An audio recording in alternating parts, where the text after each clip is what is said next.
Kembali lagi di channel MZ Official. Sebelum masuk ke video, jangan lupa tekan tombol subscribe dan nyalakan bunyi lonceng. Assalamualaikum warahmatullahi wabarakatuh. Kembali lagi bersama saya Muhammad Zainuddin MZ di channel MZ Official. Hari ini berada di studio kecil saya di kos-kosan. Di belakang saya banyak sponsor-sponsor yang mau ikut, ada baju, ada celana dan lain sebagainya. Yang mohon dimaklumi gitu. Dan izin juga saya masih menggunakan topi gitu karena takutnya rambut saya itu kan masih panjang, ketika saya lagi menjelaskan itu seperti apa nanti menghalangi gitu pemandangan kawan-kawan terhadap muka saya gitu, sehingga saya izin masih menggunakan topi karena nyampe hari ini belum mau saya potong rambut, masih mengenang dan nyaman dengan kondisi rambut panjang. Kembali lagi ke pembahasan, saya masih bahas tentang dunia pertanian. Mohon kawan-kawan atau para subscriber menonton video ini dari awal sampai akhir biar tidak ada kekeliruan di dalamnya, sehingga clear apa yang saya bahas gitu. Nanti kalau ada pertanyaan atau sanggahan tidak sepakat dengan apa yang saya katakan, mohon tulis di kolom komentar gitu. Biar sama-sama kita diskusikan dan menjadi bahan masukan buat saya. Kembali lagi kita akan bercerita tentang kenapa sih kesejahteraan petani itu tidak meningkat nyampe hari ini gitu. Atau profesi petani itu tidak menjanjikan. Karena yang saya temui ada 4 hal yang menjadi kendala di dunia pertanian itu sendiri. Yang pertama, tingkat SDM-nya itu belum berkualitas. Yang kedua, input teknologinya itu belum berkembang atau belum sama rata. Yang ketiga, luasan lahannya itu makin sempit gitu. Yang keempat, akses pasar. Nah, itulah 4 poin yang saya dapatkan beberapa hari kemarin di lapangan. Yang pertama, SDM, sumber daya manusia. Mau tidak mau dalam segi hal apapun, SDM itu perlu diutamakan. Sumber daya manusianya itu perlu diutamakan. Karena itulah yang menjadi tolak ukur suatu keberhasilan dalam bidang apapun. Di dalam dunia padi, kenapa SDM itu perlu gitu, sangat penting. Karena apapun yang akan kita lakukan, pertama itu kita harus punya ilmunya dulu gitu. Di samping punya keberanian. Keberanian dan ilmu itu harus bersandingan dan harus sama rata gitu.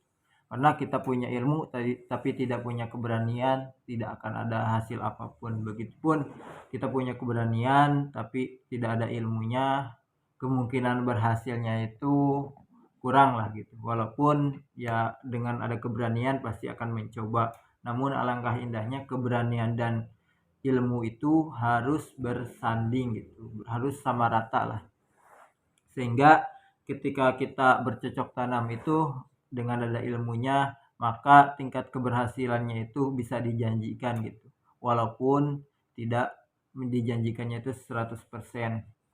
Karena kita itu yang menjadi objek di dalam dunia pertanian itu makhluk hidup gitu. Kita harus tahu fase-fasenya di dalam berproduksi tanaman padi khususnya gitu, harus tahu itu. Nih waktu yang cocok buat nanam itu di bulan apa, varietas apa. Nah, ilmu-ilmu itu harus kita dapatkan sehingga kita bisa menargetkan kualitas apa yang kita ingin dapatkan dan seberapa kuantitasnya yang ingin kita dapatkan juga, sehingga keberhasilannya itu bisa sedikit ditingkatkan gitu. Nah, maka perlu SDM itu di situ gitu. Jadi kita mengkaji dulu faktor-faktor eksternal dan internalnya itu seperti apa. Nah, bagaimana sekarang caranya untuk meningkatkan kualitas SDM-nya itu sendiri gitu. Nah, di sini banyak peran yang harus ikut berkontribusi untuk meningkatkan SDM di dunia pertanian itu sendiri. Yang paling utama yaitu dari pemerintah dengan para PPL-PPL-nya mereka harus menempatkan PPL-PPL itu berkualitas secara SDM gitu. Sehingga mereka bisa berkontribusi kepada petani, harus bisa mendampingi petani secara langsung. Terus yang kedua, peran dari dunia akademis, dari kampus-kampus gitu. Para mahasiswa harus berani mencoba mengamalkan ilmunya secara langsung kepada para petani gitu. Dan apalagi setelah mereka menjadi sarjana, mereka harus berani turun mendampingi petani gitu, karena akan menjadi tugas akademis mereka gitu. Mereka sudah disumpah menjadi sarjana namun tidak ada kontribusinya buat pertanian gitu. Itulah salah satu faktor pertama, yaitu SDM dengan cara-caranya yang sudah saya jelaskan barusan gitu. Mudah-mudahan tingkat SDM-nya itu bisa meningkat gitu. Walaupun sekarang para petaninya itu petani di atas umurnya itu di atas 40 tahun. Nah, kita sebagai generasi muda harus berani terjun ke lapangan, memberikan edukasi dan harus berani menjadi petani langsung, sehingga para petani tua itu harus mencontoh gitu terhadap apa yang kita lakukan. Itu pentingnya SDM. Yang kedua, input teknologi. Mau tidak mau di zaman sekarang masih maju, teknologi itu sangat penting gitu. Banyak alat-alat pengukur sekarang yaitu sudah menjadi digital, salah satunya pengukur pH itu menjadi sudah banyak yang digital. Nah, teknologi-teknologi itu sangat penting diterapkan di dalam dunia pertanian. Di dalam sekarang lihat traktor itu kan ada yang roda 2, ada roda 4, mesin pemanen padi, ada kombain, sehingga membantu meminimalisir kerugian dan mempercepat di dalam produksinya itu sendiri gitu. Nah, pentingnya teknologi itu. Apalagi sekarang nyepray bisa menggunakan drone. Nah, itu akan meminimalisir cost dan tenaga kerja itu sendiri gitu. Maka pentingnya teknologi. Yang ketiga yaitu luasan lahan. Nah, luasan lahan semakin hari semakin sempit gitu, walaupun dibarengi dengan pembukaan lahan-lahan marginal, tapi tidak sebanding dengan apa yang diharapkan pemerintah. Semakin hari atau semakin tahun itu produksi harus meningkat karena jumlah manusianya itu semakin meningkat gitu. Jadi orang-orang itu semakin hari semakin banyak, tapi lahannya itu semakin hari semakin kecil. Jadi tidak sebanding gitu dengan apa yang dihasilkan oleh petani dan kebutuhan di negara Indonesia ini gitu.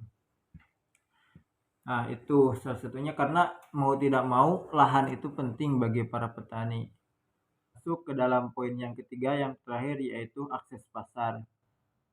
Sulitnya menjual hasil-hasil pertanian itu salah satu kendala kebanyakan generasi muda itu tidak mau terjun ke dalam dunia pertanian gitu.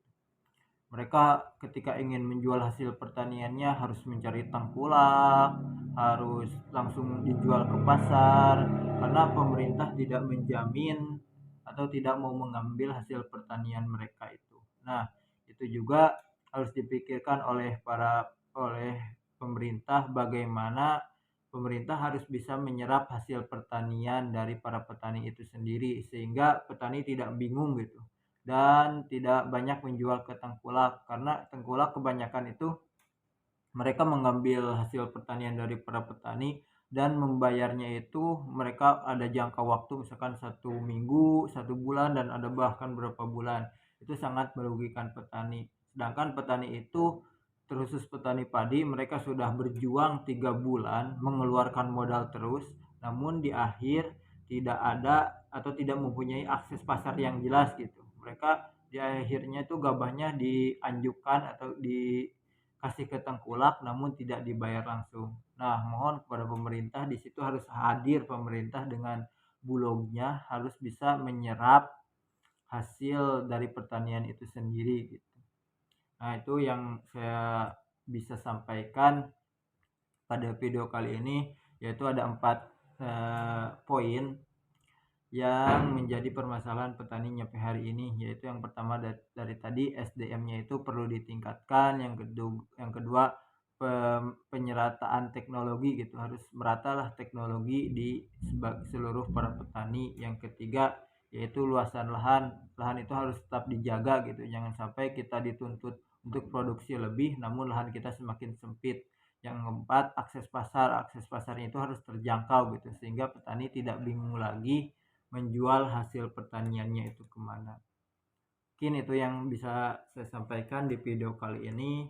Jika teman-teman atau para subscriber memberikan masukan atau ada sanggahan, ya tulis di kolom komentar. Mohon dukungannya kepada saya sehingga saya bisa terus men-share, membagi hasil pengalaman saya di lapangan. Terima kasih.